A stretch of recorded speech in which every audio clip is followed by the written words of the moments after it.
لقد خلقنا الانسان فی کبد، ہم نے انسان کو محنت اور مشقت ہی میں پیدا کیا۔ محنت، مشقت، تکلیف یہ ہر انسان کا مقدر ہے، کرنی ہی ہے۔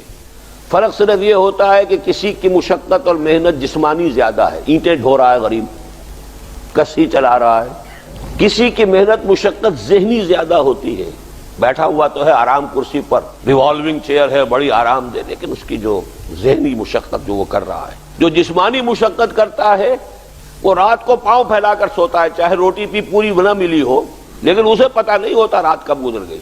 اور یہ دوسرے جو ہوتے ہیں انہیں رات کو بھی نیند نہیں آتی، مخملی گدیروں پر بھی نہیں آتی، انہیں ضرورت ہوتی ہے ہپنوٹکس کی بھی، سیڈیٹیوز کی بھی، ٹرینکولائزرز کی بھی، یہ ساری چیزیں وہاں چلتی ہیں، اس لیے کہ ان کی جو کوفت ہے وہ کسی اور قسم کی۔ لیکن بچا ہوا کوئی نہیں ہے۔ محنت، مشقت، قرآن نے اتنی قسمیں کھا کر اللہ نے کہا ہے، ہم نے انسان کو، یہاں کسی انسان کی تخصیص نہیں ہے۔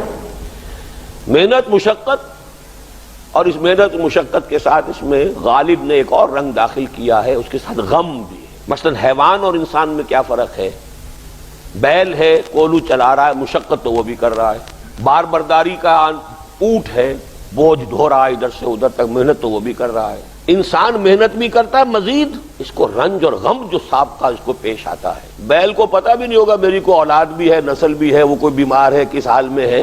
گائے کو بھی اپنے بچے کی خبر ہوگی، وہ چھوٹا سا جب ہے دودھ پیتا ہے، اس کے بعد اسے کیا پتا وہ کہاں گیا کہاں نہیں ہے۔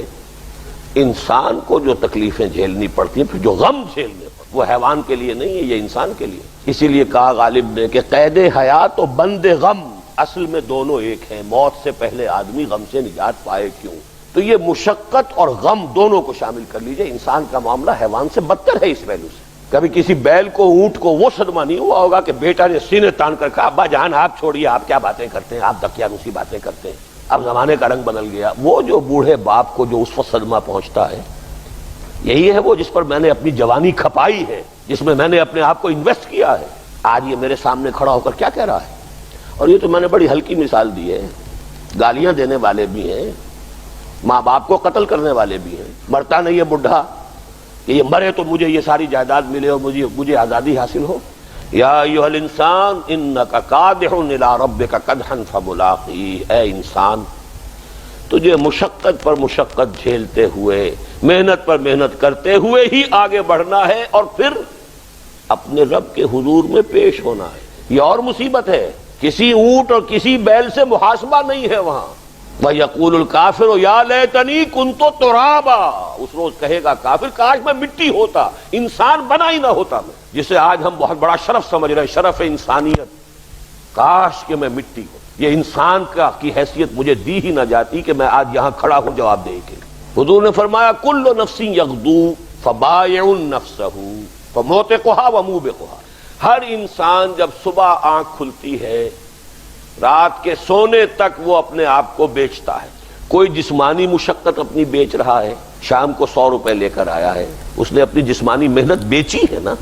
کسی نے اپنی ذہنی محنت، ذہنی صلاحیت بیچی ہے، چاہے وہ ڈاکٹر ہے، چاہے انجینئر ہے، کوئی اور ہے، وہ اپنی ذہنی صلاحیت بیچ رہا ہے بیٹھا ہوا اپنے کلینک میں، اپنے آفس میں۔ بائع نفسہ، اپنے آپ کو بیچتا ہے۔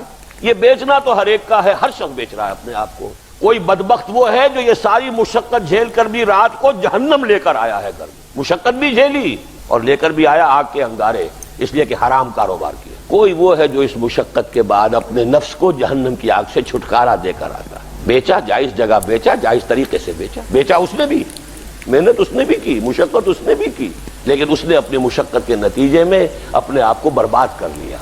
موتقھا و موبقھا، موبقھا ہلاک کر لینے والا ہے اس کا۔